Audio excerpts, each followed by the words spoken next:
যখন আমরা উঁচু বিল্ডিং এ চড়ি বা উঁচু পাহাড়ে হয়তো আমাদের অনেক ভয় লাগে।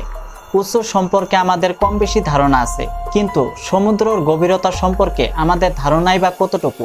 পৃথিবীর সবকিছু মিলিয়ে যদি সমুদ্রকে ভরার চেষ্টা করা হয়, সমুদ্র এক কোণা ভরা সম্ভব হবে না, বরঞ্চ এই পৃথিবী সমুদ্র 2 মাইল পর্যন্ত ডুবে যাবে।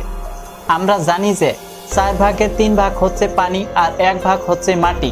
আপনাদেরকে একটা কথা জানিয়ে রাখি, একটা সাধারণ মানুষের উচ্চতা হচ্ছে 1.5 মিটার হয়ে থাকে। ঠিক একইভাবে একতলা সাধারণ বিল্ডিং 3 মিটার হয়ে থাকে।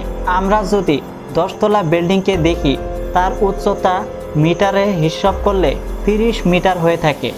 আপনি স্ট্রং হয়ে বসুন আর যাওয়া যাক সমুদ্র নিচে, ভয় পেলে হবে না।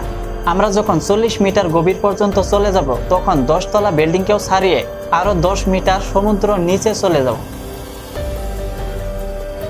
যখন আমরা ম্যাক্সিমাম লেভেলে চলে আসবো, তখন এইখানে স্কুবা ড্রাইভিং করা হয়ে থাকে। প্রতিটি স্কুবা ড্রাইভিং একইভাবেই স্কুবা ড্রাইভিং করা হয়। যখন আমরা সমুদ্র 73 মিটার গভীরে চলে যাব, তখন কুতুব মিনার বা তাজমহলকেও এখানে উল্টা করে দাঁড় করিয়ে দেব।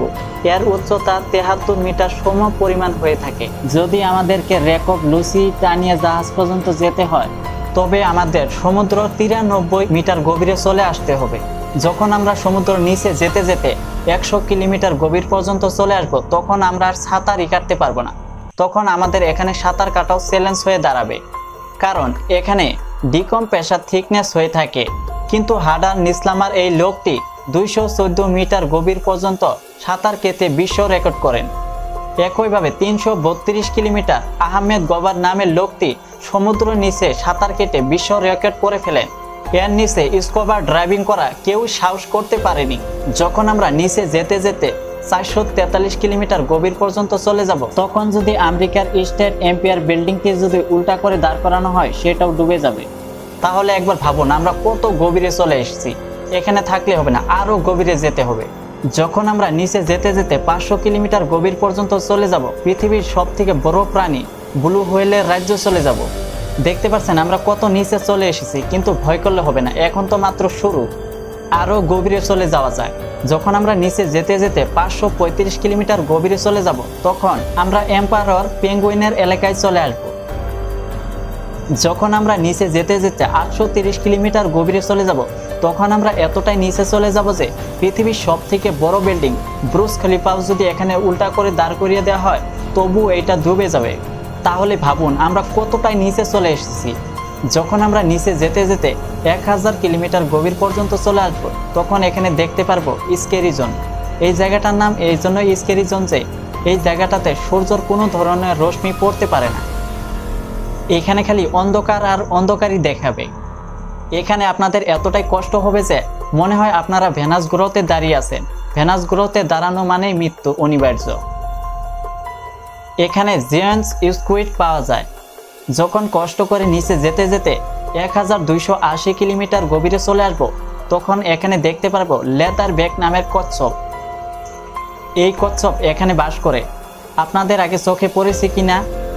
যখন আমরা সমুদ্র নিচে যেতে যেতে 2000 কিলোমিটার পর্যন্ত চলে যাব, তখন এই জায়গাটায় এমন একটি প্রাণী দেখতে পারবো, দেখতে খুবই ভয়ানক হয়ে থাকে, যার নাম ব্ল্যাক ড্রাগন ফিশ। দেখতে পাচ্ছেন, খুবই ভয়ানক। যখন আমরা সমুদ্র নিচে যেতে যেতে 4000 কিলোমিটার পর্যন্ত চলে যাব, তখন এখানে শুরু হবে অ্যাবাইজাল জোন, যেখানে নাকি পানির চাপ হচ্ছে 11000 PSI। এখানে আমরা অদ্ভুত কিছু জীবজন্তুর দেখা পাবো, যার নাম ফিকটুথ ফিশ, এঞ্জেল ফিশ, আরও নাকি ভাইপার ফিশ। যখন আমরা সমুদ্রের নিচে যেতে যেতে সমুদ্রের 4266 কিলোমিটারে চলে আসবো, তখন আমরা সমুদ্রের এভারেস্টে চলে আসবো। সমুদ্রের এখানে শেষ নয়, আরও গভীরে যাওয়া যাক তাহলে। যখন আমরা সমুদ্রের নিচে যেতে যেতে 6000 কিলোমিটারে পৌঁছে যাব, তখন এখানে শুরু হবে হেডাল জোন।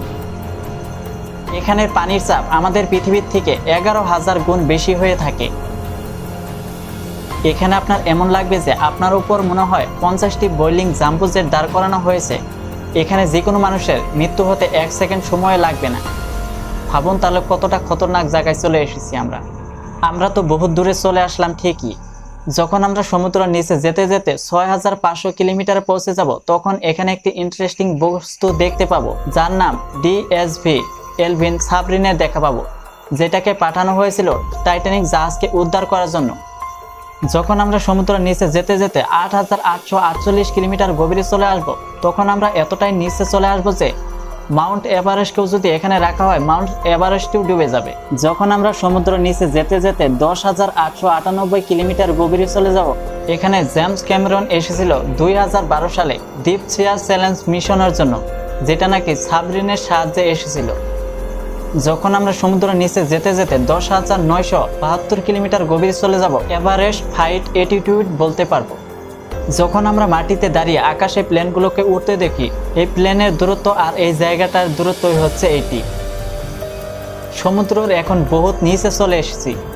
যখন আমরা সমুদ্রের নিচে যেতে যেতে 10,994 কিলোমিটার গভীরে চলে আসব, তখন এই জায়গাটাকে বলা হয়ে থাকে চ্যালেঞ্জার দ্বীপ। এই জায়গাটাতে পৌঁছে যাব, অথবা মারিয়ানা ট্রেন্ট। এই জায়গাটাকে সমুদ্রের বিশাল গভীরতা বলা হয়ে থাকে।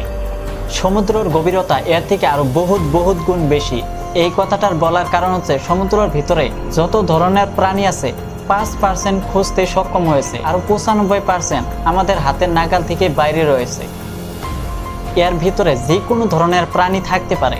বন্ধুরা, আজকের ভিডিওটা আপনাদের কাছে কেমন লেগেছে কমেন্ট করে জানাতে ভুলবেন না। কিন্তু এরকমই ইন্টারেস্টিং এবং আনকমন ভিডিওগুলো দেখার জন্য ইউটিউব চ্যানেল এবং ফেসবুক পেজটি ফলো করার রিকোয়েস্ট থাকবে লেটেস্ট ভিডিওগুলো সবার আগে দেখার জন্য।